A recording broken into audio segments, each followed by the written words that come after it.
इस संसार में जो हजार समस्या हम देखते हैं, उन सब समस्याओं का कारण है कि परमेश्वर और मनुष्य का रिश्ता जो है वो रिश्ता टूटा है। और हमारा रिश्ता टूटने के कारण हमें परमेश्वर से कुछ मिलता नहीं है। हम बहुत मेहनत करते हैं लेकिन हाथ में कुछ आता नहीं। इसका कारण है देने वाला जो है उससे हमारा रिश्ता टूटा है। हम देखते हैं कि बीमारी बढ़ गई है, बेरोजगारी बढ़ गई है, लोगों के दुख बढ़ गए हैं। इसका कारण क्या है? कारण परमेश्वर से जो मिलना चाहिए वो हमें मिलता नहीं है। और रिश्ता क्यों टूटा है हमें मालूम है। रिश्ता पाप से टूटता है। परमेश्वर और मनुष्य के भीतर एक दीवार है, उस दीवार को हम पाप कहते हैं। जब हम पाप करते हैं परमेश्वर का हाथ छोड़ते हैं।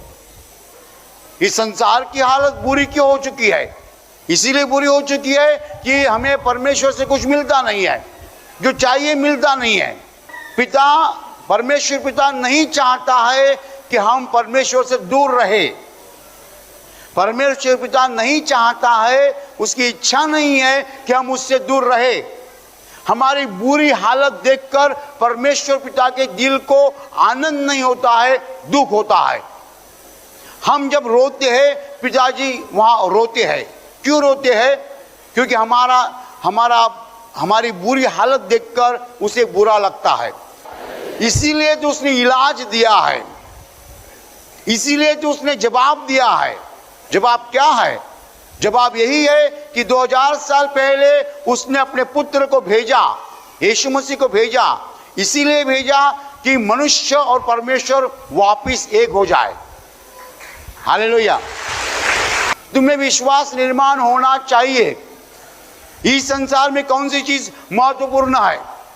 लोग समझते हैं जमीन लेना महत्वपूर्ण है, लोग समझते हैं मकान बनाना महत्वपूर्ण है, लोग समझते हैं कार लेना महत्वपूर्ण है, लोग समझते हैं बाहर के देश जाना महत्वपूर्ण है, लोग समझते हैं कॉलेज की डिग्री लेना महत्वपूर्ण है, लोग समझते हैं डॉक्टर होना महत्वपूर्ण है, लोग समझते हैं तबीयत मजबूत करना महत्वपूर्ण है, लोग समझते हैं धनवान होना महत्वपूर्ण है। ये सब चीजें महत्वपूर्ण नहीं है। ये सब चीजें आपको दी जाएगी, ऑटोमेटिकली मिलेगी। क्या चाहिए आपके पास? क्या महत्वपूर्ण है? आपका परमेश्वर से रिश्ता स्थापन होना, निर्माण होना महत्वपूर्ण है। Hallelujah, hallelujah.